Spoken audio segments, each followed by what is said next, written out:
নমস্কার বন্ধুরা, আজকে রান্না হবে আলু ডিমের ঝোল। কীভাবে রান্না করে দেখুন। এদিকে আলু কেটে সিদ্ধ করে দিচ্ছি, কটা ছড়া দিচ্ছি সিদ্ধ করবো লিখে, কারণ ছড়া ভাজা করবো এই কারণে। এদিকে ডিম দিয়ে দিচ্ছে, লবণ দিয়ে দিচ্ছে, সিদ্ধ হয়ে গেছে, এটা তুলে নিচ্ছে।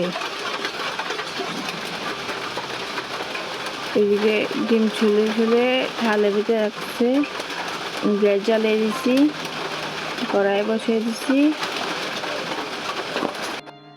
কড়াই গরম হয়ে গেছে, কড়াইয়ের ভিতরে সরষের তেল দিয়ে দিচ্ছি, দিয়েছি লবণ। আর দিকে ডিমটি মাঝখান থেকে কেটে নিয়েছি, কেটে ভাজা করলে ডিমের রং মনটা ভালো আসে। এদিকে হলুদ দিয়ে দিচ্ছি, দিয়ে ডিমটি একটা একটা করে দিয়ে দিতেছি। এদিকে আমার ডিম ভাজা এক পিঠ হয়ে গেছে, আর পিঠ উল্টে দিচ্ছি।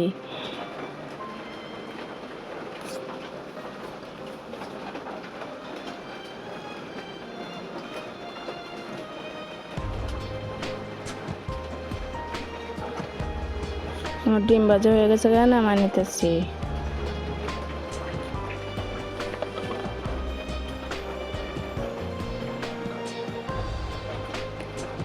এইদিকে ডিমের তেলের ভিতরে আলুটি দিয়ে দিচ্ছি, দিয়ে লবণ দিয়ে দিচ্ছি, দিয়ে গুদরা লাড়ে দিতেছি।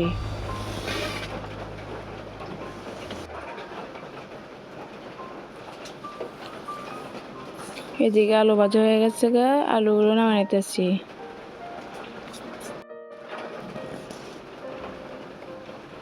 আলু নামানো শেষ। এদিকে পেঁয়াজ কুচি করে নিয়েছি, জিরা, ধনিয়া, হলুদ, লঙ্কা গুঁড়ো আর আদা বাটা নিয়েছি।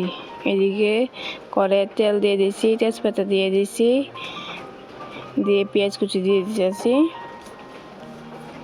দিয়ে কদলা দিতেছি।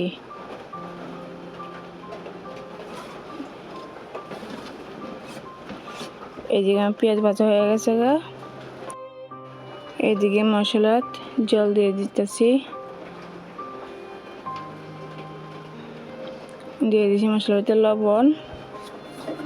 পেঁয়াজ কষানো হয়ে গেছে, পেঁয়াজের ভিতরে মশলাটা দিয়ে দিচ্ছি, দিয়ে কদলা দিতেছি। এদিকে মশলা কষানো হয়ে গেছে, দিয়ে দিতেছি ভাজা আলুটি, দিয়ে উল্টে পাল্টে দিতেছি।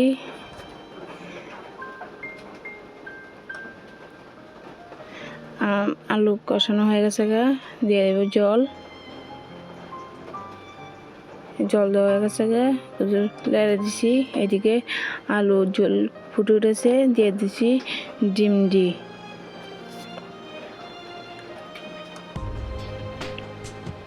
দিয়ে লেড়ে দিয়েছি। এদিকে ডিমের জল ফুটে উঠেছে, দিয়ে দেবো রাঁধুনি গরম মশলা,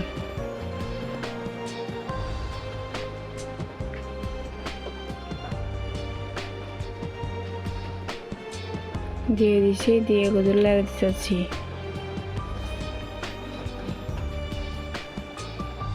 এদিকে ডিমের ঝোল হয়ে গেছে, ডিমের ঝোলগুলো নামিয়ে নিতেছি। আমার ডিমের ঝোল রান্নাটা কেমন হয়েছে অবশ্যই কমেন্ট করে বলবেন। ভালো লাগলে লাইক, শেয়ার, সাবস্ক্রাইব করে পাশে থাকবেন।